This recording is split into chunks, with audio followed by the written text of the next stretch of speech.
In a world with only hot takes, Two college friends try to cool down sports media. join Jack and Jared every week as they tackle the biggest stories in the NFL. And give the reasonable football analysis you won't hear anywhere else. Welcome to 710 Sports. Welcome back to episode 21 of 710 Sports with Jack and Jared. Thanks for joining us after this wonderful one-score Week 12 of the NFL season. If you haven't already, make sure you follow us on Apple Podcasts or Spotify, as well as subscribe to our YouTube channel where we do video content and a full video podcast. But how about this Week 12, Jack? A lot of close games and a lot of last-second wins. What do you think? Yeah, I see that. I see, as you said, 10 of the 15 games, because we have not, the Monday night game, we're recording on Monday, so the Monday night game is not part of that, but 10 of the 15 games were one-score games. I mean, I think, multiple games in overtime, right? I think the Raiders beating the Seahawks, that was overtime.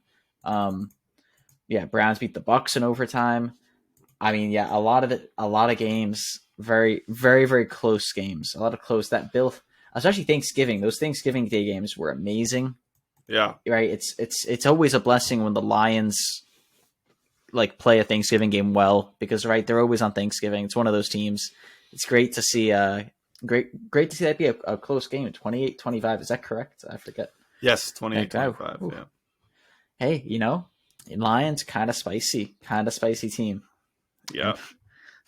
It was a good week all around. We're going to talk about we're going to talk about our favorite highlights of these one-score games and of the week, really.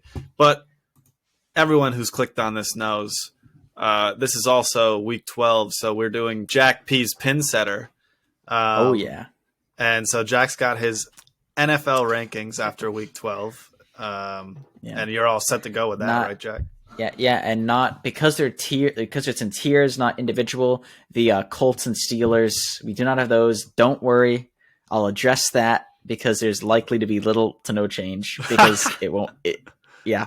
We'll get. They're not going to spoil. I'm not trying to spoil anything. That beautiful. I won't say more. That wonderful game is kicking off here in about a half an hour, and that means we're gonna miss some of it. That's a tragedy. That's just a shame. I might just have to miss all of it. I don't know. I might have something else going on. Okay, so let's just jump right into it. We're basically gonna just review the week, and then we're gonna go into Jack P's Pinsetter. So just we got to give the people what they want here. So let's just get going right in here. I'm going to quickly just hammer through every one-score game. Now, some of these were not quite as close as the score would appear, but some of them came down to the last play or, the last drive, overtime, walk-off win. So we got Bills beat the Lions 28-25. Obviously, so, all the Thanksgiving games were one-score games. Cowboys beat the Giants 28-20. That came down to an onside kick. The Cowboys recovered. Vikings beat Patriots 33-26. That was prime time Kirko Chains coming in clutch here with a win. We had Bengals beat the Titans 2016. Commies beat the Falcons 19-13. Browns beat the Bucks in overtime 23-17 somehow.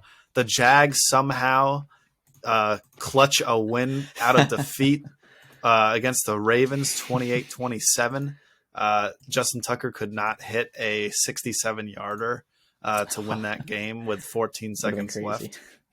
Raiders beat the Seahawks and just destroy my dreams. In overtime, I will say. Yes, in overtime. I will say it wasn't overtime, but yes. Absolutely. Yeah. I'll have plenty to say about this as the Seattle Seahawks continue to disappoint me after I've picked them to go to the Super Bowl. Chargers beat the Cardinals 25-24. Eagles beat the Packers 40-33. With a quick exit of Aaron Rodgers and an entrance of Jordan Love at the end of the game. And we're still not even counting the Monday Night Football game, which, for all we know, could be a 3-0 game. We'll see. It's gonna be the definition of a one-score game, as in there will be one score during the game. That's pretty good. That's pretty good. Hey, who do we know? Actually, maybe Matt Ryan and Pickett just throw for 500 each. But on that note, so going through these games, I don't know what games you have notes on. I mean, the Cowboys having the turnover. I remember this because we talked about this a bit. I remember the Cowboys early in the game, might not have, it didn't affect the outcome. They won. But remember there was a 2nd and 2. They had a 2nd and 2 on their own 40. And they turned the ball over on downs. They had, what's that, 3 tries to get 2 yards at their own 40. It's not like this is like a red zone bend don't break situation. This is like middle of the field on your side. Yeah. And you miss, go for a 4th, miss. Yeah, and I believe that those were all all incomplete passes. They were on, and so the 2nd and 2 is like, okay, I'm anticipating them taking a shot downfield because it's 2nd and 2. You can run on third and 2, right? So, and I have faith that they're going to get the 2 yards on 3rd and 2. So on 2nd and 2, they throw the ball incomplete. 3rd and 2, they throw the ball incomplete. 4th and 2, they throw the ball incomplete. I believe it was 4th. I can't quite remember, but either way, on their own 40, like you said. Why are we giving the Giants some momentum to start this game? I mean, what are we trying to make this interesting? I don't know. It was super frustrating. You bring it up because I texted you like, what are we doing? I know. I remember because I was watching that. The play calling, the coaching, it's just classic Cowboys. That's why I picked the Giants and I was wrong. I picked the Giants. I told my whole family I was picking the Giants, and Cowboys somehow persevered through a couple of bad interceptions by Dak. Hey. It is what it is. But hey, you got to pick the Cowboys opponent more. I'm going to go into the Vikings beating the Patriots. Right, so we're going to spend a bit on this. I'm going to try not to spend too long. I've thought on this. I mean, for one thing, I think what we'll say beforehand, and I'm going to say it once, and then we're not going to talk about it again. Like in terms of this game, in terms of, whatever. The officiating, kind of subpar officiating. We're going to say it. I'm saying this now, getting it out of the way, because this is not what I'm going to be blaming the loss on, or this is not, I don't want to focus too much on this. All I want to say is some not great officiating. I hear it, and I wrote down some examples. The biggest thing is that when the Patriots needed a call, when they were like the biggest moments in the game, and the Patriots needed a call, the refs made the wrong call. Examples: there was a holding on the kickoff return for a touchdown. Big kickoff return for a touchdown. There was a pretty big missed holding on that. They even said it, they announced. This isn't just like, oh, Reddit detectives, Twitter detectives found it after. This was like the announcer said as it happened. Yeah, got it. Oh, but multiple times they played it back, said that. There was a 3 and out for the Patriots. I think it was a 3 and out for the Patriots where they missed a face mask on Mac Jones, or 3 and out for the Pats. I think I miswrote it, but it was some long 3rd down, missed a face mask on Mac Jones, which would have been automatic 1st down. This is when there's a 1-score game, getting down to the wire, like 4th quarter. Other big one, overturning that Hunter Henry catch. The Hunter Henry catch that should have been probably been a touchdown or down at the 1 yard line, whatever it was. Probably should have been a completed pass, ruled incomplete. That and the kickoff return is an 11-point swing. That's 11 points right there. Obviously, maybe if the Hunter Henry catch is down at the 1 yard line, maybe it's not a touchdown. It's still just a field goal. But that's a field goal that could have been a touchdown, and a touchdown that could have not been a touchdown.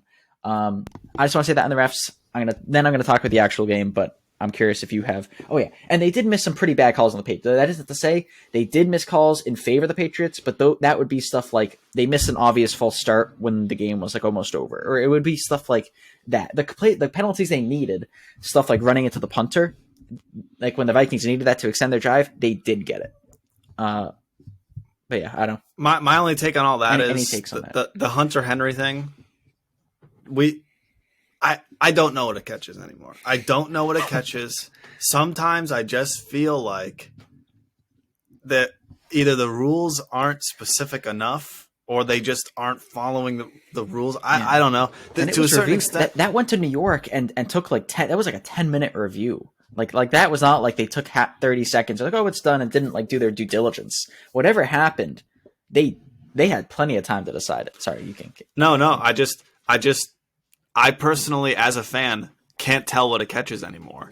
That's the type of play where it's like he is catching the ball and he's leaning in for the TD, and that's the exact same play of the 2014 Green Bay Packers Dallas Cowboys.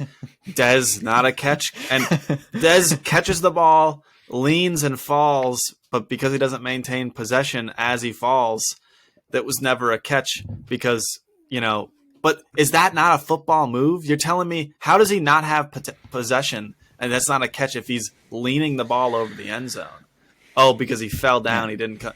Okay, fine. And if that's the rule, and the other thing I don't like the is, rule. Yeah. And the other thing is looking like, I don't know if I don't think there's overwhelming or clear and present, whatever it is, evidence that the ball even touched the ground. You could see on some camera angles that ball very well could have been under his hand the whole time. It may not have touched the ground. So yes, it did kind of bobble a bit at a point, but I don't know if there was overwhelming evidence to overrule the ruling on the field, whatever the terminology of it all is, to say that it even touched the ground. Like let alone touchdown versus this versus that. Now, I wanted to quickly say that about the refs. I want to say about the Patriots, super sloppy. That was looking like how you describe Patriots games. They had 2 face masks on 1 defensive back, which is part of what makes that miss to the face call Mac Jones kind of hurt. But but they were a good call, right? These are not like this is not the ref screwing the Patriots. This is Patriots making sloppy mistakes. 1 DB gets 2 face mask penalties. Face mask twice. There was a play. It was one of their safeties. I forget his name now, but one of their safeties, like massive unnecessary roughness on. I think it was Adam Thielen. Like had caught up, or I don't even think he caught it. Whatever it was, and came behind, like ran into his back. Massive call to extend. I think again to extend a drive. Big 15-yard penalty for nothing. Like I don't even think he caught it, or if he did, he was down anyway. What was the other one? They're running into the punter. They got him running into the punter. Yep. And that play extended a drive that then turned into the touchdown that won. That touchdown, I think, was the last score of the game. I think that was the game-winning touchdown, if I remember correctly. And it's like, dude, that's kind of feels bad. Like, ooh, like that game-winning, like the last score of the game, they only got because you extended their drive for free because you ran into the punter. A lot of penalties, and the defense. Like still, like yes, it's Justin Jefferson and everything, and he's just unstoppable, and they have a ton of offensive weapons. But the Patriots, I think they got 1 interception, but I think they got like 1 sack the entire game. This is a defense with the sack leader in the NFL. Such a sack leader that even after getting no sacks this past game, he still is the sack leader by 1 sack over Micah. Micah Parsons. is coming. I mean, this is kind of what happened, I think, last season that Drew and I kind of fizzled out of it, but it's more that aside, like that the defense, we would have wanted more, especially after the fact that I think the Vikings scored on the drive. The Patriots offense had a drive, kickoff return for a touchdown, and then had another drive. And then the drive after that defense has got to sit for a long time, a lot of sitting time for that defense. And they come back out and let them score. I really would have hoped for that, especially because this was one of the better offensive performances by Mac Jones ever, right? If you told me before, I mean, but even forgetting about last season, this season, that's been the biggest concern with the Patriots, their offense. Mac Jones had 382 yards, 2 touchdowns, no interceptions. If you told me that and what is that? Probably over 65% completion rate. I don't know what completion percentage, but if you told me that would be his stat line, I would have given a 95% chance the Patriots win. I would not have thought that they could have lost a game where the offense scored when it got over 400 yards. They got 50 more yards than the Vikings. They had 2.5 more yards per play, but they just time of possession, they got so destroyed. I guess that's the difference.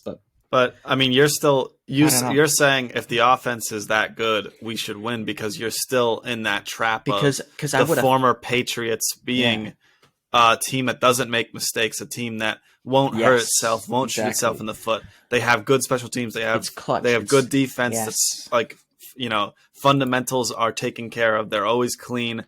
This has not been a team this year. Yeah. It's taken a huge step in the opposite direction, and they are sloppy. They play sloppy games, and it's just crazy because Belichick is still there. Yeah, because the sloppiness is what lost in this game. Because those moments, like those 15-yard penalties, you're giving out like candy, running into the punter. The last catch, I think the last it was a miss, but like the Nelson Aguilar, like the red zone offense has been very non-productive.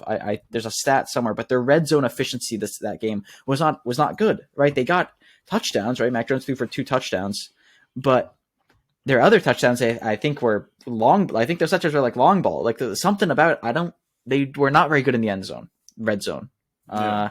I think at the end, Nelson Aguilar kind of, if I remember right, I think he kind of gave up on the route. I forget. It was like a go route or something. It was something weird. I don't know. I don't know. That's enough on the Patriots. I just wanted to say that the offense looked very good, which is something that's not happened all season. So that's good for them. And for the Vikings, I mean, it's a good win, right?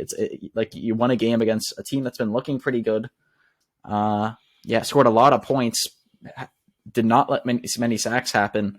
All of that on a team that you would not have thought would have been like that. So yeah, I think good for them as well. I want to address the Seattle Seahawks loss to the Raiders. Yes. Listen, I took Seattle to go to the Super Bowl here, but they lost to the Saints. All right, they dropped one of the Falcons. They have now lost to the Raiders, and the thing is, it's because this game, Geno is turning the ball over. We got 2 interceptions. One looked to me possibly like the receiver ran the wrong route, but it's hard to know. And a fumble on the read option. Between the running back and him, whoever's fault it is, whatever. I'm going to put it on Geno. A fumble, and you're going to lose these games turning the ball over that much. Regardless, Geno still played good. I mean, he dropped a dime to Lockett for a TD. I mean, I'm talking. It's just unbelievable how Geno has been a backup for as long as he has been. Yeah. I don't know if you're telling me he's 10 years in, he got this good. He is a solid starting QB. Yeah. And he's above average this year playing with the Seattle team. But yeah, no. If they're going to turn the ball over that much, they will lose. They will, and they're now bounced out of the playoffs. The 2 saving graces I have for this game is they bounced out of the playoffs so Washington could jump in. Okay, which means that currently the NFC East holds all the playoffs wild card spots. The entire NFC beast is in the playoffs, and really, I think that they can. There's nothing stopping them, like in terms of scenario wise, for them to like they could all get in because Washington is 2 games over 500 right now. Their records are absolutely crazy, and they're the worst in the division. And they beat the Eagles.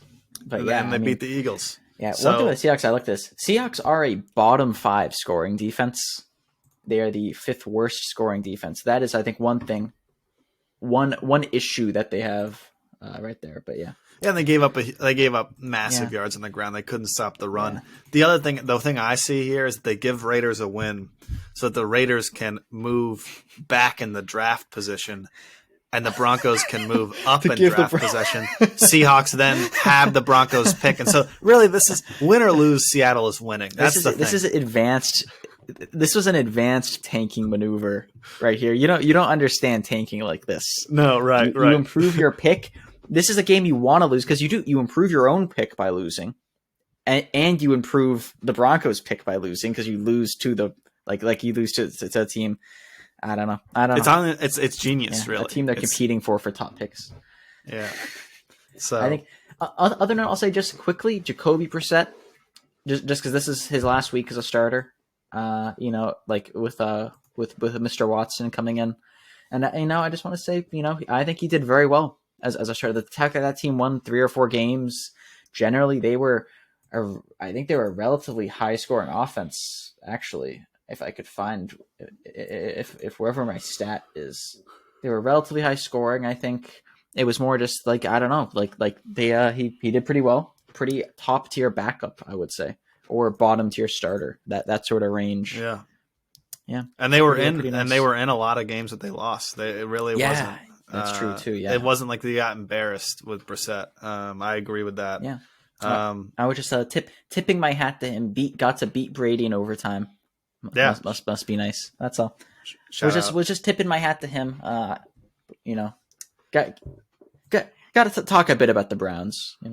Of course. I want to talk a bit about the Jags Ravens game.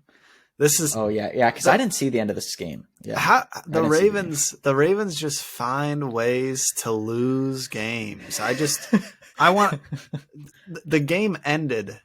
Okay, the game ended, let's see, 28-27. It was 19-10 with 6 minutes left in the fourth quarter. This game did not go to overtime. It was the Ravens were up 9 with 6 minutes in the quarter. Basically, the Jags score a TD. The Ravens get the ball back. They immediately fumble the ball. The Jags kick a field goal to take the lead. Then with like 2 or 3 minutes left, Lamar Jackson throws a bomb to Deshaun Jackson, like 50, 60 yards in the air. It gets them down the field that quickly, and the Ravens take the lead with a TD, I believe. I believe. And then Lawrence, they're down 7, and so the Jags, and I think Baltimore got a 2-point conversion to make it 7. And then Lawrence basically drives him down the field, looks good for the first time in his entire career. Not actually, but actually looks good. Commands a 2-minute offense, and they go in with 14 seconds left. They score a TD. They get the 2-point conversion to take the lead. So they could have kicked the field goal or the PAT to go into overtime. Instead, they go for 2 to win or lose. I heard about that. And they end up getting it. And 14 seconds left. Lamar basically, I think he passed, and they got like 15, 20 yards to make it like a 67-yarder. And Justin Tucker was online, but it was not long. It was not long enough. He was a little bit short. So it just a dramatic game. And Lamar obviously had his social media struggles afterwards, saying some it's just not really being in like full control, it seems, after the loss. Not fully professional, so to speak. We'll put it, 100%. And the thing is, it's I thought it was kind of funny, but but it's like, he didn't play that bad. I don't know why, I guess, it just bent him out of shape, a single tweet, but it happens, so he's got to try to, clean that up if he's going to be, a $300 million man, because it's fairly profane for a franchise guy, I'd say. That's true, yeah. That is true. Yeah. So, but he still played good. It was just not, Lawrence got him somehow. It's just how the Ravens are. They just can't finish these games. It's just crazy that they give up these big leads. And Harry, don't worry. Sneak preview. We'll be talking about that a bit on the Pinsetter as well. Right. There you go. My literal last note that I'm gonna say, because I just thought it was an interesting, fun note, almost like a fun fact. I noticed, because I watched some of the Rams Chiefs game, because the Rams covered Kelsey was they put Jalen Ramsey on Kelsey, which I noticed, which was interesting. They were putting, like, when it was a man-to-man situation, they had Ramsey on Kelsey, which I just thought was interesting, because I know at least in the Chargers Chiefs game, they had Derwin James, like they had their safety on him. I know that's just an interesting, like, he's an interesting guy. He's an interesting guy, Kelsey, with how much of a receiving threat he is and everything. And I just thought that it was an interesting note that the Rams put one of the top corners in the league, and thought, okay, let's put him there. Right. Yeah. I mean, he's the best receiver on that team. Fact. So if they're gonna say we're gonna put our best cover guy, and we're gonna travel with him. I think that's one thing I think I'm gonna start paying attention to, how they cover Kelsey, and they being other teams. But that's all. Right. Fair enough. Hey, good point. Good point. All right, we're gonna move to the Pinsetter here just to get this open here. So let's move to that. Okay, so this is 710's rankings and sort of tiers of the NFL teams through week 12. Jack is nice enough to do these tiers and rankings with his Jack P's Pinsetter on a monthly basis. So, it is very nice of me. So so I'm gonna share my screen here, and basically so that everyone can see what we're working with here. This is definitely one of those situations where if you don't watch the video podcast, we definitely encourage for the Pinsetters at least to watch the video podcast on YouTube, 710 Sports. Just because the visual, Jared has really done a great job setting up the visual. I know we both kind of work together to get some fun icons for the teams. Yep. And definitely there's definitely a nice visual component to this as well for those interested. Okay, so I just want to show here, we had from last week, for anybody who wants any reference, you can pause the video. But we had the 300 club was Kansas City, the Bills, and the Eagles, wondering if there's going to be changes to that up top. And obviously there's going to be a lot of movement in the middle. I can see right off the bat. But I mean, if you want to get right into week 12, we can sort of start. You start from the bottom and go to the top, right? Yeah. I'm thinking we start from the bottom. And if you're going to start from the bottom, where else can you start? But with the Broncos, we're going to start with the Broncos down there. Or this is right. This is the thrown out of the alley drunk tier, right? So this is just the teams. There's more than just the Broncos. I'm not saying they're the worst team. They're just the first one I put there. Yeah, these are the teams you don't want to be. I'm gonna breeze by these because coincidentally, I'd have to look at it. At least when I did this, I think these were the bottom. These were almost the bottom 12 teams by record. Happened by. I don't want to say coincidence because it's not coincidence, but these are the bottom teams in the league by record, and they happen to be the worst teams as well. But yeah, Broncos bottom tier, Bears. We have the Bears down there. Sorry, I'm trying to fix this. Oh, geez. But fixing yes, the fonts. keep going. Oh yeah. I'll read through it for those. For all of us. Broncos. So bottom tier: Broncos, Bears, Saints, Texans, Steelers, and Rams. Those are the teams with the honor of being in the bottom tier. The Rams?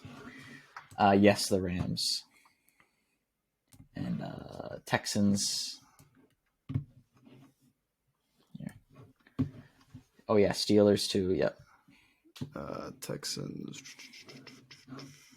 Where? Here we go. I feel like I'm missing. Oh, yeah, one it's there more. next to a certain podcaster. And what was it? Sorry, Bears. That's who Bears. Oh, Bears. Yes. Okay. Sorry. All right. So, what do you have about the thrown out of the alley drunk group here? I don't have too much to say. I mean, one interesting thing with the Rams, I know I said, and the last one, something interesting about the Rams. Rams have the most offensive line combinations to start a game. They have 11 different offensive line starting combinations. The next most was 7. They have 4 more offensive line combinations than the team with the next most. That's just a lot. That's some offensive line turmoil right there. I thought that was an interesting. Don't have too much in these teams. I mean, there's teams with flashes. I think Justin Fields has looked pretty good right in the Bears, so I think that's good. But as a team, I don't think I can put them above this tier. I mean, Steelers might get to move up one tier. Sneak peek preview for the in the gutter tier, but the Colts will appear there.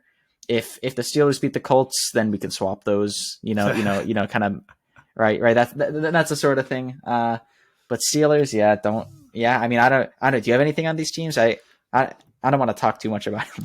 Yeah, no, I agree. I just looking at these. I mean, Steelers, I think, are definitely in a rebuild. We know Texans are in a full rebuild, trying to recover from the whole Deshaun Watson situation. The Bears, you'd like them to be a little bit farther along than they are. The Rams, we didn't anticipate it to be this bad this fast, but I knew it would come at some point. Yeah, right. At some point, it's just Saints are in QB hell. So and Broncos are just the biggest. Broncos are just one. They're just one quarterback away, really, from. You did. It's just it's like the guy from work comes to the holiday party at the bowling alley, and he's just like, it's like maybe your boss or supervisor, and it's just like straight laced guy. He's just like puts his work in. He's a great manager, and he's just absolutely like plastered at the holiday party, and it's just like, dude, you're gonna get kicked out, man. It's like we had these big hopes for the Broncos. Some of us didn't quite believe them. If you watched our podcast, but these big swings, and now they, the future, they mortgage their future for today, and it's the Rams, but if the Rams sucked, like it's so yeah. That's all I got. That trade becoming cataclysmic. That what is it? Actually, I have it pulled up. That's there. If the season ended now, they'd be giving the Seahawks the 4th pick in the draft, and that's not just the 4th pick. That's the 4th pick and the 36th, right? That's also the 4th pick in the 2nd round because you're given a 1st and a 2nd. And I think they might even be giving one more 1st next year. I might have to fact check that. But I thought it was 3 firsts. But I looked it up. But yeah, that was just such a it's a mess. It's a lot of draft capital there. But yeah, we can move on. unless I find my pick. No, this is some AP News actual article. That wasn't what I wanted. Okay, well, next tier. This is the in the gutter tier. Yep, like I said, the Colts are there. And again, if the Colts lose to the Steelers, I'd move them down. So that's again, one of those. Then we got the Panthers in this tier. We got the Cardinals in this tier. We got the Raiders. We have the Jaguars. Despite winning, we have the Jaguars here, I think. And oh god, I don't know. I know it's above the butt fumble. Yeah, there. And then lastly, I put the Browns here. They did win. Not that I think beating the Bucks means much, but they did win. But I mean, this is a pre-Deshaun Watson rating, right? This is the last pre. We don't know what's going to happen there, right? This will be his first game in 700 days. So, like, right, that's the mystery box. I certainly don't want to rank them higher than this, though, because they've not been that, like, right. They're still not. What's their record? They are 4-7. Yeah, that's 4-7 with the backup, but I still don't. I don't know. I don't want to put them any higher. At least, especially, yeah. I mean, based on now, and then we'll see. Your thoughts on Deshaun Watson, Jared? Oh jeez, oh god, we're changing the tone. We're changing the tone. We're changing the tone of the podcast. I'll tell you what. I would be pretty surprised if he was any good when he came back. Taking off this much time, I'm not going to speak. At least, yeah. The whole off the field thing. I'm going to have to collect my thoughts before I say anything publicly. That'll be a separate. We'll probably see that next week or something. Maybe we'll dedicate to it. We'll see a bit about it. I mean, we'll see about that. But I'm thinking that this could now. I wouldn't I wouldn't say this yet, but this very well could look like a Russell Wilson type trade for the Browns, where they gave up all this capital and signed this guy. Right, because it was a trade. It was a trade from the Texans. Yeah, it was a trade. It was 3 first-round picks, I believe. This could look terrible because he's been away for this long. He's only been able to practice the last couple of weeks with the team. It's just I don't know. I mean, I would be very surprised if he came out and he looked good at least in the first couple of weeks, maybe first month, maybe by the end of the season when it's close to done. He's kind of come back around, but I think this is people are gonna start saying sort of the same thing about the Broncos that they're saying about the Broncos. Is what were the Browns thinking? First, I mean, obviously we've all said that about the off the field character side of it, but also it's gonna look like it was never worth it on the field. At least at first. So that's my NFL take of the situation. Yeah. Other things with these teams. Yeah. I mean, did the Panthers win? Who did the Panthers? They played the Broncos. Oh, that's right. Panthers they played the Broncos. Yeah, they played the Raiders, Jags. They both beat teams that are at least half decent, right? They beat potentially Super Bowl going teams, if according to some people. But no. But both these teams, they beat good teams, but I still don't buy it. Like I don't buy any. There's not enough. Generally on the season, they've been so bad. Winning one game by one score in overtime or last second isn't enough for me to really jump the gun there. I just look at some of these. It's like the Cardinals have been in so many games and they just lose so many. It's just it's crazy to think how that team sort of was the last couple of years they've kept buying in. They trade for DeAndre Hopkins. When the fire sale was happening in Houston, they trade for Hollywood Brown. They I think added key defensive pieces as well, and they're still just bad. Doesn't matter. Mean, Hard Knocks in season is there. It's just like if you're watching that, I'm not sure if you're watching that, Jack, but if you're watching it is really unbelievable. The middle of the season with a bad team, the energy and it's just terrible. I mean, people are fully aware, everyone in the room, that this team sucks. I mean, really, it's kind of hard to watch, and the entire team, I feel like, at least from the Hard Knocks thing, No. The whole thing is there's no leader. There really is no leader. Kyler doesn't seem to be much of a leader. DeAndre Hopkins, it seems like he's kind of a leader, but he wasn't even there for weeks because of some sort of like PED type thing, which he denies.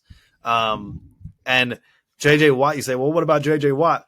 JJ Watt doesn't seem like he commands anything on that team. He seems like he's the classic veteran goes to Arizona to end their career. I mean, truthfully, that's what it seems like. He's just kind of there to get the paycheck and enjoy Arizona. He gets the paycheck. He gets to, right? I mean, and even if he was, right?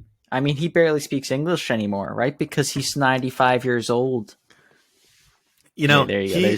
There's my joke. No, but he just had his first kid, and they have shown him on Hard Knocks talking to some guys, and I'm not saying like he's a bad guy or any of these guys are bad guys. I'm just saying even Cliff, I feel like the coach doesn't have much command of this group. I don't know. It's a weird locker room to be in. I think it's worth a watch. But anyway, yeah, we can go to 7-10 split if you want. You're telling me his. What is that? Oh, geez. Yeah, we're gonna go to 7-10 split. I didn't realize he's 33. He's actually not that old. I thought he was like 35. Big 2 years. Well, this next year, 7-10 split. These are teams I think are not good. That's why they're in the bottom half. That does not mean that these teams are not in the playoffs now, or most like 100% will be in the playoffs. But, but yeah, here are the teams. We got the Lions in this tier. Not good. You see you see flashes. You see that was a close game against the Bills. Decent offense, but they got the worst scoring defense in the league. Not suboptimal. We got the Jets here, and I am putting the Jets this low. Which we'll touch on after. We got the Bucks. We got the Buccaneers. We have the Packers. I'm putting the Packers this low. Yeah, I mean definitely. And then I put the Falcons here too. I could move the Falcons down. I could easily be convinced of that, but I put them here for the fun of it. I don't know why. On the off chance they start Desmond Riddler instead of Marcus Mariota, and he ends up being like Jesus, you know. So yeah, I mean these are teams I might hope more from with the Jets, because I know they're a playoff team, and playoff team not the way the Bucks are with like bad record but terrible division. Jets are in from their record. I think Mike White mania, as funny as it was last season, the game, and as well as they did this game, the Bears defense is very bad. They traded the handful of good players on that defense. They traded away. I think that I don't think the Mike White I think Mike White's better than Zach Wilson. I think they're a better team. If they were going to still start Zach Wilson, I might put him lower. As much as I like the defense, as much as I like Saleh, right? It just I just don't buy it. Like, the defense is good, but I don't think it's good enough. I think the fact that the Patriots only scored a field goal was more their own doing than the Jets defense, which is, I know, people always like, that's always a thing. Oh, they beat themselves and so they vote you. But yeah, I mean, it's a great defense. Don't get me wrong. I don't think it's good enough to overcome the quarterback question marks. They're still down. They're starting running back. I think they're still down. I think it's Elijah Vera Tucker, I believe, a tackle. They're still down. Like, I just don't buy it. Like, they beat, yeah, I don't buy it. I don't buy them. And the other teams, I think, it's more self-explanatory why they're there. Packers scored a lot of points against the Eagles, right? Maybe Jordan Love. Yeah, it was end of the. I saw that as kind of garbage time slightly, but he put up some great stats in the small amount of time he played. So Packers could be interesting, but that defense gave up so many points. The Eagles had almost 400 yards rushing that game. I think it was close. It was like 370 something. The Packers are, yeah. I can't put the Packers higher either. Played valiantly, a valiant Sunday Night Football game, great game. But any thoughts on these five teams here? Yeah, of course. The Jets' disrespect is unbelievable. Yes, it's just I can't. I'm surprised you don't have Miami down here in the split category. we have seven categories on this Pinsetter, and we're on the third from the bottom. This is below average teams, and you got the Jets as a below average team. And you know what? I'm fine with. Yeah, you are. They could move up. They're definitely the top team on that. I wouldn't hate moving them up to the flat 10, but hey, this is your Pinsetters. I don't know what else to say. No. Hey, this I don't buy you it. said you don't trust it, you don't like it. I just think it's funny because, I mean, do I think that the Jets' offense is much worse than the Patriots' offense? I don't know. The Patriots' defense is not nearly as good, I'd say, as the Jets' defense. Jets' defense is much better. But both of those are pieces of fake news. I would say. Oh man, those are both fake. The fake news media is telling you to say that, Jared. I don't know what the stats say, but I like the Jets' defense, and I think they're 1-1 against each other right this year, Jets and the Patriots. So Patriots won both times. Oh, Patriots won both times. Yeah. Okay. Won, well, maybe it was like 20-16. There was kind of some controversy, might be the right word, but there was a pick six overruled because of a roughing the passer, and that's kind of what people might say. Oh, that Patriots kind of won that because of that. And then the other games, the grueling 3-3 game that ended in the punt return for the touchdown. Oh yeah. So neither game was pretty. I'm not saying the Patriots had a strong 2-0. This was a very milquetoast 2-0. Okay. A very weak 2-0. You know what? Head to head beat them twice. Head to head beat them twice. I'll say that they maybe Patriots should be high. I don't know though.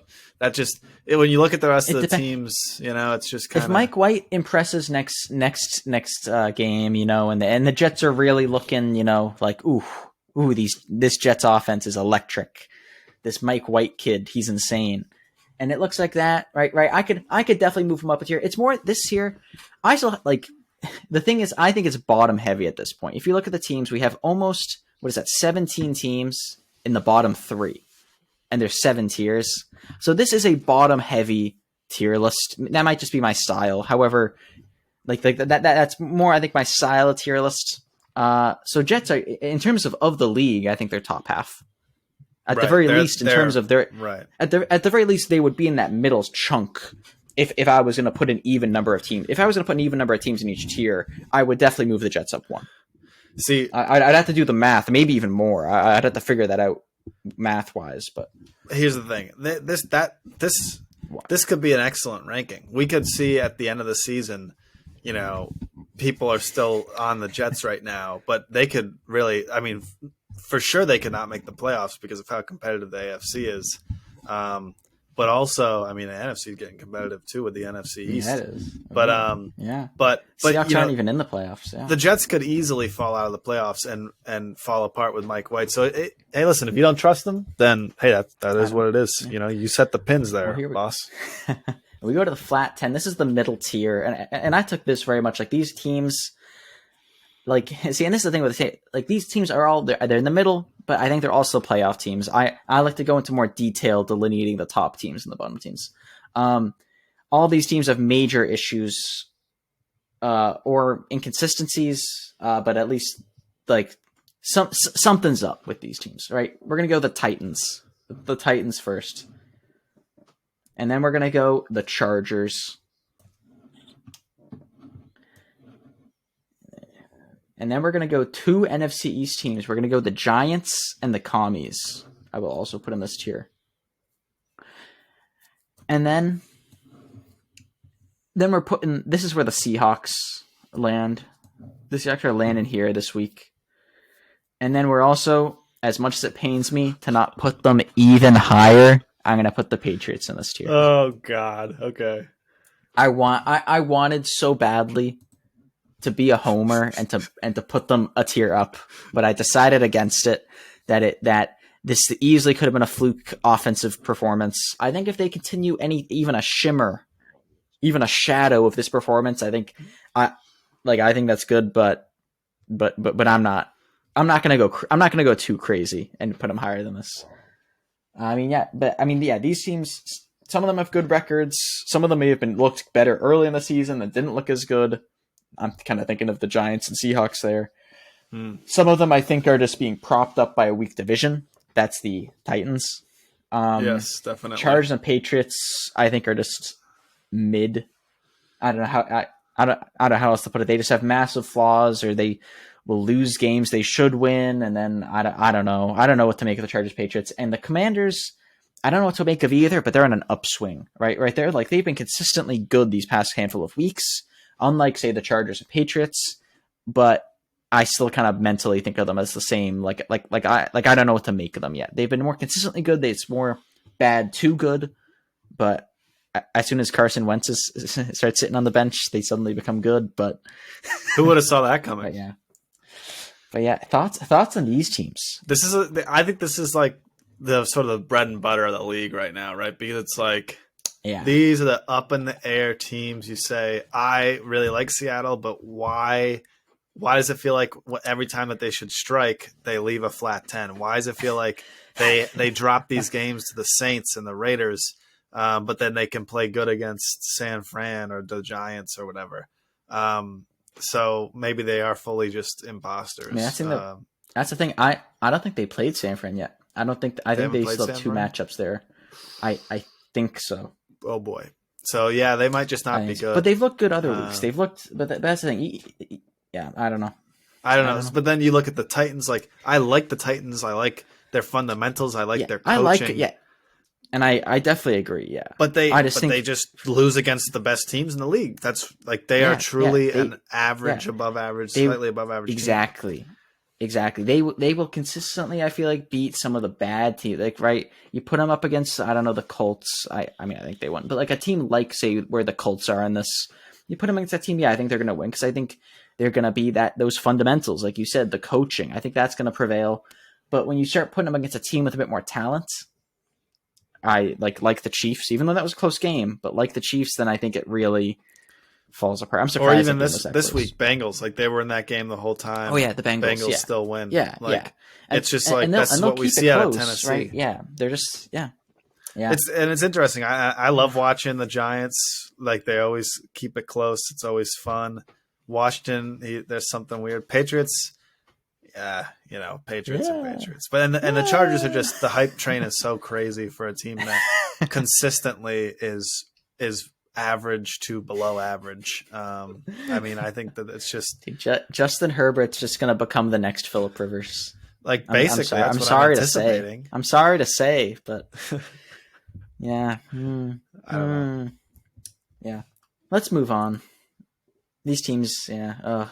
I like to point out that in the bottom four, you've got like what 3/4 of the league here. There's 9 teams left to go in the top 3. It must get really skinny at the top here.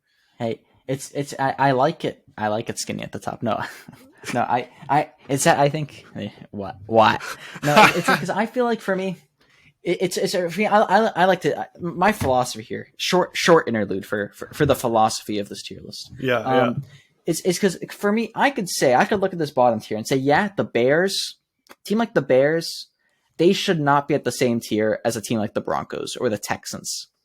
But I don't want to move them up to a tier as prestigious as the Jaguars and the Browns, a tier that prestigious.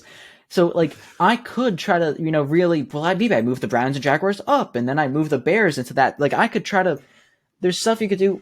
But I feel like that gets a lot of granularity, right? A lot of specific detail in the teams you care about least. I guess. I mean, you're like, right. The care of the average fan. Obviously, if you're a fan of the Bears, then you care a lot where the Bears like that. But like like in terms of league standings, that the granularity, being able to say, to go back to the tiers from the week. Oh, I don't have it there. To look at the week 8 tiers. Having the Seahawks in clean game, it's important to have the Seahawks there versus Turkey versus 300. It's important to have that sort of granularity. Right. And on that note, hey, no, I agree with you. I agree that the top, you want to look at the top and say, this makes more sense, with those distinctions versus who cares? Like you want to argue about the worst teams in the league. I agree. Yeah, and now with this next tier, this is the Turkey, right? This now we're in the top half, and as you were saying, for my rankings, we're in the top quarter really of teams in the league. I got 3 teams here, and there are 2 types to me. One of these teams has been winning games recently, but they were kind of icy on them. They're kind of I don't know what to do. And that's the 49ers. They've won at least their last 3 games. I'd have to check. A ranking here. They've won four of their last games, I think, maybe. They've won four straight. But this is a team that there's a lot of talent on this team. Obviously, offensively, defensively, they've had a lot of defensive shutouts, like in quarters and halves. They at least shut out the Saints in the game.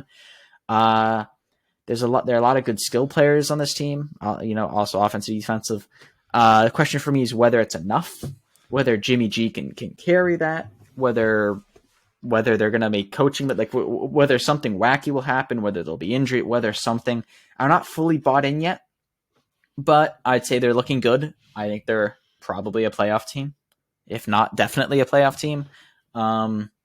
I mean, yeah, NFC's gotten closer, so it's harder.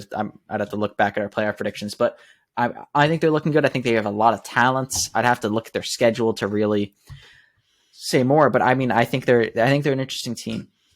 Any thoughts on them? I know there's other teams in this tier list. But now that there's so few teams, I was just curious your opinion on them specifically. Yeah, unfortunately, the 49ers have continued to look better and better after I hammered them for this trade of McCaffrey, because at the beginning of the season, I just couldn't see this team really being a contender. Yeah, but everyone else's takes about them being really good and close is coming to fruition, and so yeah, like that take of mine is probably looking kind of cold, honestly. But we're gonna see as this season unravels. I mean, do I think that they can go to the Super Bowl? Maybe. So, but I don't know. I'd be surprised, but yeah, I don't know if I would take them against Mahomes or someone. But the thing is, if they can get that D-line healthy, I mean, if they can disrupt the quarterback, no matter who they're facing, they have a pretty good chance. So I don't know. We'll see. I might have been wrong about the 49ers. Ooh. Okay. Well, the other two teams in this year, and I'm saying them at the same time, are the Vikings and the Ravens. And I'm putting these teams here like this because I feel like there's just something about them that I think is fishy. I think the Vikings letting the Patriots score that many yards. This Patriots offense has looked absolutely anemic. And you let Mac Jones like style on you like that. It's kind of strange. I think, and like defensively, I'd have to check this. I don't think they were getting all that many sacks either for a team that's the Patriots have been giving up tons of sacks. Mac Jones have been taking so many sacks, and yeah, part of that could be him playing differently, but I would have hoped for more defensively out of them. Offensively, they played pretty well. They're still a top team. I still think they're a top team. It's more this kind of rocky game against the Patriots, a game that I think with different officiating, I think the Patriots very well could have won this rocky game against Patriots after getting steamrolled by the Cowboys the week before. Like, it's more that those two, maybe it's a recency thing, but those two games really, I like even though they won the second one, it just gives me concerns about them. It definitely gives me concerns, makes me think that they're maybe not at the same tier as the teams above what I'm about to say. Right. Yeah. I agree. And the Ravens just lost to the Jaguars. The Ravens just lost to the Jaguars. The game against the Panthers they had, I think, the week before, that was a close game. They were not scoring a whole lot of points. It's as we said, I think last week, or like as you said, that they're kind of hot and cold. That the Ravens, they have been a lot of like fourth quarter collapses, like against the Dolphins being a big one. I think against the Bills, I believe against the Bills, like there's just the Ravens they're just losing more games than I think they should be. I think they're definitely this high from a talent standpoint and everything, but I don't know. Ravens I'm not sure what their deal is. Ravens gave up like 500 yards passing to Tua in that like massive, like when they lost the lead there and that Dolphins got the comeback win. I would put the Ravens down to flat 10. Like, especially after the loss to the Jags, it just feels like the Jaguars. They just, I don't know. I mean, it's just, there's just something going on. How can they keep losing these games like this? I don't know. I don't know who I'd move up. Maybe the Titans or the Giants. You could swap with the Commies. You think the Commies? They just win games. I don't know how. They just win. No, I wouldn't swap. They're playing a last place schedule. They beat the Eagles. Yeah. They beat the Eagles too. Ooh, maybe you're right, Jared. I should move the Commanders up. No, I No, wouldn't go but that far, but yeah. anyway, yeah. But yeah. I definitely get. Yeah, I was unsure what to do with the Ravens there. Well, we're gonna move on to the next tier. Yep. I mean, and in the next tier, we got the Bengals. What tier is this? We got. Oh, this is. Oh, that is a good reminder. This is the clean game tier, Yeah. right? This is a every frame in the bowling game you get a strike or a spare. You know, pretty Right. pretty good thing to do. Pretty pretty you leave no pins. No pins are left unknocked. Exactly. All ducks in a yeah. row here with these teams. All ducks are. We got the Bengals. We got the Cowboys. We got the Dolphins. And we got the Bills. And we Wow. got the Bills here as well. Yeah, I moved them down. I'm moving them out of the 300 tier. I was considering even having the Eagles in this tier. I decided against it out of respect for their 9-1 record. But I it's a China respect, and the fact that they did win. Just the Bills have we've just seen too much now. The loss to the Vikings and the tendency that Josh Allen has for red zone interceptions, and the fact that it feels like so much of the time it can really be on him. I know Von Miller had a knee injury. I think it was just an MCL, not ACL, so he may not be out as long. But I mean, for me, the biggest thing is that the Bills live and die by Josh Allen so much that it's a slightly risky mode, and maybe I'm just counting it more, but some of their losses to teams like the Jets kind of worry me. Yeah, I mean, this game to the Lions was a close game. That was a 3-point game. I don't know. And I mean, the Cowboys they're looking great, right? This, dare I say it, this could be the Cowboys' year. Oh God. I had to do it. No, but yeah, I mean, Cowboys are looking pretty good, right? Beating the Giants, pretty good team. Crushing the Vikings. Those are the last two games they played. Looking pretty good offensively. Things are looking, at least okay. You could say better than me. And for the sake of this power ranking, right? I'm not rating sloppiness. I'm not rating will the teams win a playoff game, right? I'm rating the teams, and I think this Cowboys team's looking pretty good. Same thing with the Bengals, despite question marks. Their offensive line is coming together a bit, and the Dolphins. I unfortunately have to put the Dolphins this high, because they scored 30 points in the first half, and because they are just good. Because they are just good. As much as it pains me to say it, I'm kind of raising an eyebrow at the fact that they didn't score any points in the second half. Not even off a turnover, not even a turnover, giving good field position. They stopped playing Tua though. Not even, they did stop playing Tua, but I'm surprised even on sheer run game and Skylar Thompson alone. I'm surprised that against the consensus 32-second team in the league, the Texans, I'm surprised that they weren't able to squeeze out a field goal.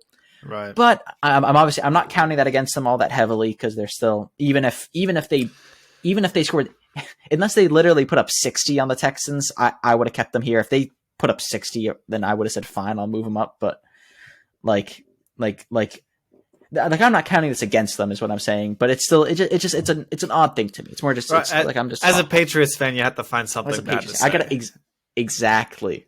I gotta find something bad to say, and I don't know. Yeah, hey, listen, I do not envy your job here, because I don't know what to. When it's all in front of you, it's like, man, because the Bills, I like where you're at with the Bills. I agree that they're very dangerous, they're very good, but they make. Josh Allen. They're so Josh Allen dependent. Sometimes it can be to the detriment of the team. I'm glad you finally got some respect on the Miami Dolphins. It's ironic having Cowboys in the clean game category, because they can't be. I mean, opposite of clean. Yeah, exactly. It's just so sloppy. They're so undisciplined. And the Bengals definitely, I don't feel like belong here. I feel like I don't trust the Bengals. I feel like they've gotten kind of worse from last year, although they kind of turned it on late. So maybe you're kind of anticipating that. Go. I just don't. I don't know. I don't trust the Bengals. I'd put them I'm just down hot. definitely. I like Joey Ice Cold Burrow. I like Joe Burrow. They've been winning these but games. They've been putting up these points without Jamar Chase. You know, T Higgins. They just got T Higgins out there. You know, yeah, hey, and plenty listen, other. I don't know. fair enough. Fair They enough. have Listen, that impressive. this is so Yeah. like these three tiers are just so like. What do you do with the Vikings? Like, I guess the Vikings need to be in Turkey, but should they go up one? they've only Maybe put them lost up one? to But Philadelphia they've only and the lost. Cowboys. Like, Yeah, like, exactly. Those are two very good. Those are two top two tier teams. Like, do you move them up? Very but they're not as good as the Bills, like right? They're not as good as Miami. Yeah, but I don't think they're as good as the Bills, even though they beat the Bills. But I don't think they're as good as the Bills. Generally, but I mean, But that's the thing. The Bills are so Josh Allen. That was like, oh, exactly. But this is the thing, and this is when this gets us. This flows perfectly into the 300 tier. Yeah, and these are teams who, and like I was saying, almost with the Eagles, this loops back to the imposters segment we did earlier. These are two teams I feel like do not have massive glaring weaknesses. The Eagles have had some games be closer than I would have thought. Packer games closer than I would have thought. Colts game closer than I would have thought. Lost to the Commanders. There have been some kind of games with them, which is why I was thinking of moving them down. But they're still winning they're still winning most of these games. Other than the ones that are kind of other than the Commanders, they're winning the games, even if they're not always looking pretty. They rushed for almost 400 yards. The Packers offense was looking pretty good, which you could say, oh, that means the Eagles defense wasn't playing great, but I didn't feel like it was a massive. Their starting safety went out. CJ Gardner-Johnson, I think he's a safety. Either way, he's the interception leader of the league. He went out. So I can see them giving up more points, but I think, yeah, I mean, they're more here weak. The Chiefs are just amazing, right? Chiefs, just all facets look great, I would say. I mean, there's nothing really I can't really think of anything major to critique other than what we kind of talked about in the imposters, where sometimes they can give up points, but it ends up not mattering because they just win the game. Yep. Yeah. And but the truth is, it's sort of similar for the Eagles. They give up a lot of points, but yes, they usually are up so early that they don't have to get away from their scheme, their offensive scheme of this read option, run pass option, and so and then can they play from behind? We saw them in Washington not really put it together while they were behind, but we did see them against the Colts with a comeback. And a lot of that was there were one or two fumbles there too, weren't there? On the in that like Commander, I remember they got at least one of them in the Commanders game. They had this massive bomb pass, dude's open and everything, and he runs with it, and then it just gets knocked out. And that's still right. They still fumbled, right? They still lost. They still fumbled, but it's not like it's not like they were just even in that loss. It wasn't like they were completely not getting nothing going. It was like something might happen, and then boom, fumble, which is relatively random. Right, I know fumbles are relatively random. No, right. Well, and that's the thing. That early in the season, they just did not turn the ball over at all. I think they turned the ball over 3 times. Yeah, exactly. Yeah, exactly. They were something ridiculous. So, I think that Philadelphia. When I watched them last night, man, I got no doubts about that team. They are good. And you want to say what they played the Vikings? They beat the Vikings. They played the Cowboys and pretty handedly beat the Cowboys. Did they play the Giants? I think they did beat the Giants. No, I think they still play the Giants twice. I think they're still yet to play them. Yeah, either way, I just think that either way. This whole running QB thing, you can do the design run or even the peel out of the option. Dynamic. It's when he's playing that good, it's hard to stop. Yeah. The Packers could not stop it. It was it was something else. And join the club. Now they did it on a terrible at a terrible standard. But I mean, the Cowboys have one of the best defense in the leagues. They could not figure out. They completely neutralized Micah Parsons in that game against the Cowboys, and they'll probably do it again. I'm anticipating in 2 weeks. So, I like both these teams. These are clear, and it's a shame for the Bills Mafia. but I think it's about time. We need to chill the hype down gotta, on the Bills here and give them a chance to just breathe and not the loss to Miami just seeming emotionally devastating 4 weeks mentally into the season. Josh Allen still has not recovered from that loss. Yeah, he's probably talking to his therapist about it now. Just like, we were supposed to be undefeated. We're Super Bowl favorites. I'm the MVP of the league. It's like, no, none of these things probably are imagine. You know? Jared, just imagine if this Thursday, live on Amazon Prime, not sponsored, we get to watch the Patriots beat the Bills. Is that what we got? We got Bills Patriots. Imagine that. Yep, Thursday Night Football. Oh yeah, that should be fun. I think it's at Foxborough. I have to think so because the Bills were only 5.5 point favorites. If that was going to be in Buffalo, and it was only that, I'd be surprised. We're going to find this out. Yep, it's Bills at Patriots. I think it's a 5.5 point spread for the Bills. Let's do the stats question. We're doing a stats question. No, only if you have a stat. I do have a stat. We could easily not. You do have a stat. I gotta pull up my the stat. The people want the stats question. Hey, listen, this Jack P. Pinsetter, once again, you nailed it. It looks great. Fantastic. I'm gonna. What can I say? Stop the share here as we close up the podcast. Oh, obviously, let us know what you think of Jack P's Pinsetters in the comments. Hammer him for that Jets ranking. But other than that, only very few things I'll defend. I'll probably try to defend a Jets ranking. Most things other than that, I wouldn't defend because you want to move the Vikings up. Yeah, I can buy that. I don't feel that strongly. I don't feel that strongly enough to not move them up. I just didn't want to credit them too much for beating the Patriots. You want to move the Patriots down? Yeah, I wouldn't fault you that much. Right? You want to move the Patriots down? I'd 100% say yeah. Yeah, the game probably was just a fluke game. I probably just am being too hopeful. You probably should move them down.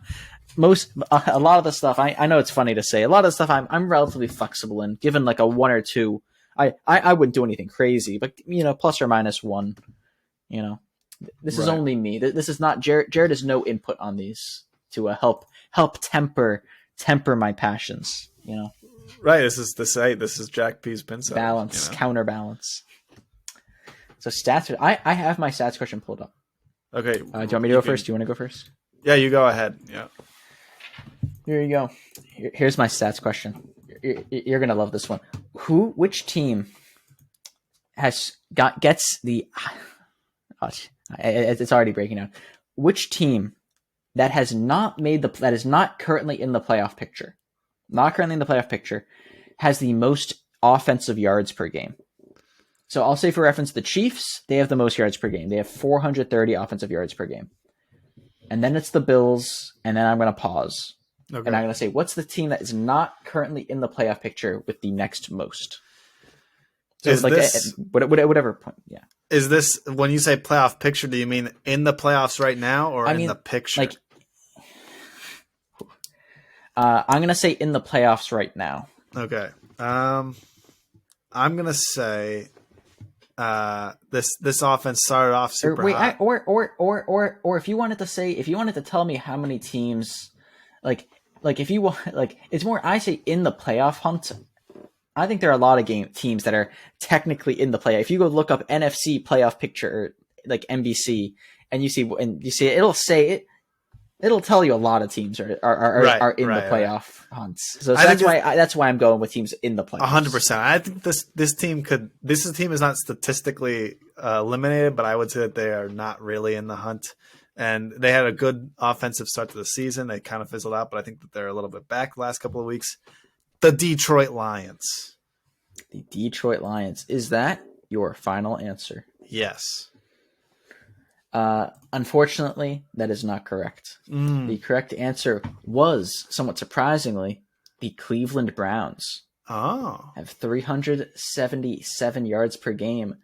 There's the Browns and the Raiders. The Browns are the 5th most yards per game for an offense. Then it's the Bengals, who are in the playoffs. Then it's the Raiders. Also, is kind of surprising, and then it's the Lions.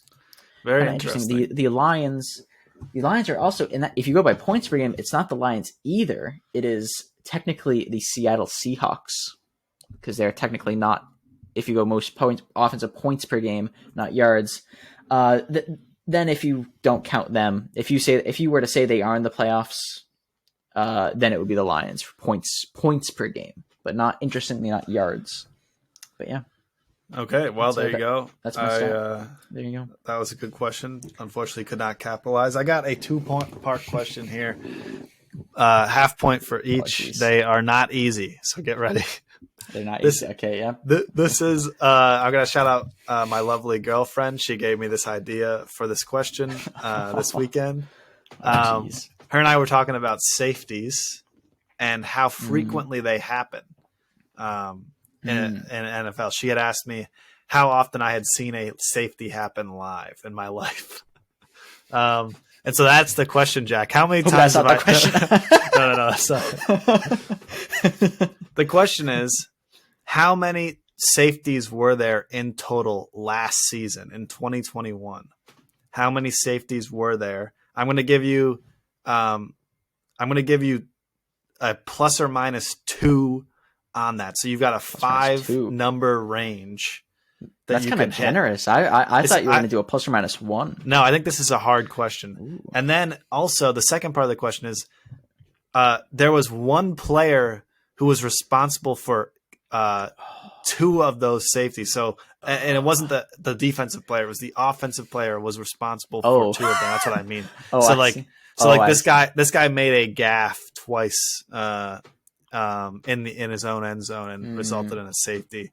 So that's the second part of the question. I should know this then if it's last season. If you watched a lot of those games. Ooh. Well, I'm going to say for the first part, I'm going to say, and I'm going to talk it out. I'm going to talk this one out because it's a bit different. So each week there's about 16 games each week, or there's I guess 32. Maybe I should say about 15. It doesn't matter. 15 times about 16. That's what 300-ish. I'm using the cut. I don't want to do math. Oh, what? Wait, I'm breaking down. What is that? That's about 15 times 6. I'm not going to do the real calculation. About 240-ish. We'll round up to 250 because there's other games missing there. 250. Do I think a safety happen? How many times? How many games has to happen for a safety to occur? I feel like it's less than 1 in 5. Is it less than 1 in 10? Is it one? I think it is less than 1 in 10. I'm gonna go with. I guess what would 1 in 10 be? 1 in 10 would be 25 safeties. 1 in 10 would be 25 safeties, right? Approximately. It'd be 25 safeties. I think it's less than that. I'm gonna cut that in half again, and I'm gonna say about 12. I'm saying 12 safeties on last season. 12. Okay, so I'll tell you what. On average, there I saw a stat somewhere from research saying there's a safety about every 14 games. Now, last season there happened to be only 8 total safeties on the season. So it was a much smaller amount of safeties. Yeah. So you're 4 off, so no half point there. But it was nice, yeah. But interesting enough, I'm happy with it though. Yeah, I'm happy enough. Yeah, about every 14 games. So you expect to see, about 15 to 20 a season. I guess I don't know. Not sure if that number still holds up, but it didn't last season. So one player had 2 of those 8. They were the offense, and this is like not like an offensive lineman, right? No, this is a QB. This is a QB. I'll just tell you. That's what I thought. I was because I know like a holding call in the end zone can count. I wasn't sure like if that's it, like if that's what we're doing. So I think, what type of quarterbacks do I sit and I think they have to take a lot of safeties? Now, the answer you think now here's the thing. The answer that one might be too quick to suggest is Carson Wentz. And you might think that is Carson Wentz. I don't think it's Carson Wentz. The reason for that is that's how Carson Wentz throws all of his pick sixes, by not taking the safety. Smart. That's why he throws them, because he doesn't take the safety. Yeah. Oh, my neck. So what's a QB who I feel like has to be safety prone? It means that on a team that's probably in the position to take a safety a lot. He was on the Colts. This is a rough one. I think I'm gonna go with Matt Ryan. Reasoning is I just feel like he's not especially mobile.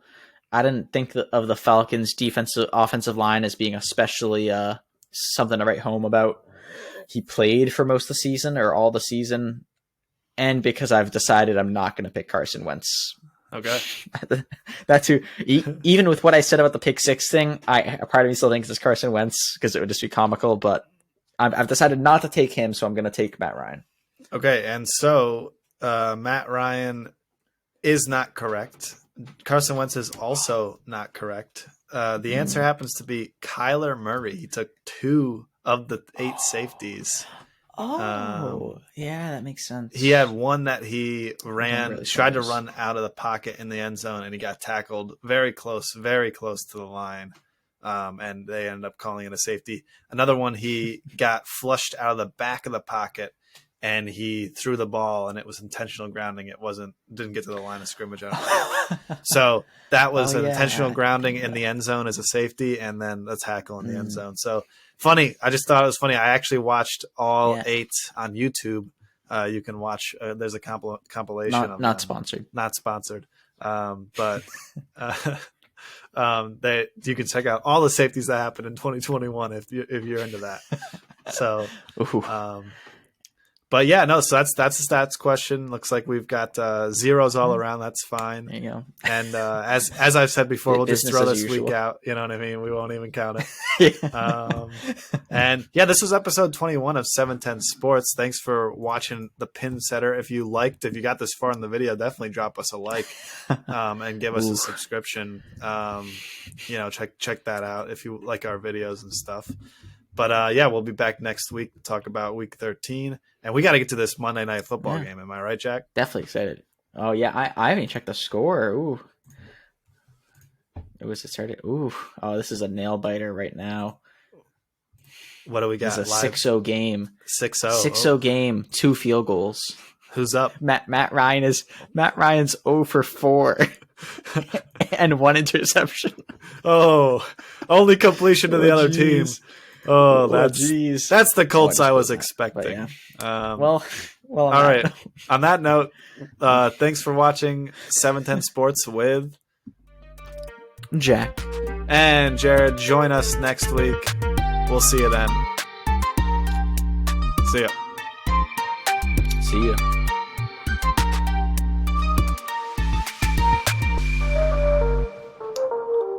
Yeah, you got to move around at the end.